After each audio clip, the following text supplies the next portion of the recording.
Yeah, and then one of the questions, and Eric, you touched on it a little bit, was this whole concept of how do we define malnourishment? How would I know that as a patient? Is it something I have to speak to a doctor about? And the short answer is that from a true kind of medical definition of malnourishment, that is something that you would want to speak to your doctor about. There's a few scenarios where malnourishment happens. I can speak about it from the adult population. So one scenario is there are some patients with Crohn's disease, for example, have had multiple surgeries of their small bowel, and you only have a finite amount of small bowel. And if you lose too much of your small bowel, you can get into a situation where you get what is called a short gut syndrome, and it literally is a short gut, like you have less bowel, less surface area to absorb nutrients, and then you can potentially be malnourished in that state. Some people in the extremes of that are actually have supplemental feeding through tubes or through an intravenous, we call that parenteral nutrition.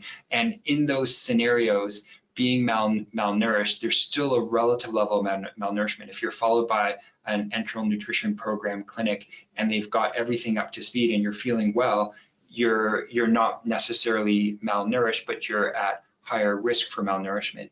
The other scenario are people who are very sick. I mean, most people on the webinar would know that, you know, when you've had a flare and you lose your appetite and your caloric needs increase when you're super sick, it's very easy to get malnourished in that state. And that's, again, one of the reasons why we've identified people who are actively unwell with their disease, they're flaring actively, that they're at a higher risk, not just because of drugs like prednisone, but also because they're probably relatively malnourished. And again, you know, I'm sure Eric has a dietitian in his IBD clinic like we do. We work really closely with our patient populations, with our local dietitian, to help make sure we can minimize malnourishment in all states.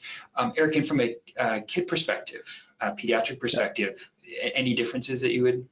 Not really. I mean, you know, I think I think it's important to note that we're talking about moderate to severe malnourished. A little bit underweight is probably not going to impede your body's ability to fight infections. And also, being malnourished has been well described, you know, impeding your immune system for all sorts of different infections, from bacteria to viruses to other things. So it's not a good state to be in no matter what. But I agree that I think it's important to speak to your doctor or your dietitian if you have one about this.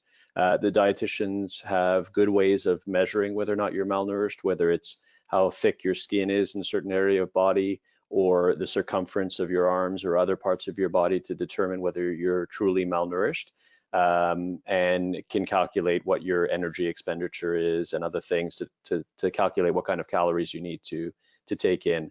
So that's, you know, certainly one of the advantages of being in an IBD clinic where you've got multidisciplinary care and you've got nurses and dietitians and other care providers who can do that for you.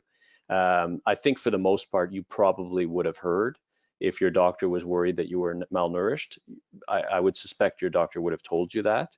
So in general, I mean, I think a little bit underweight is not what we're talking about here.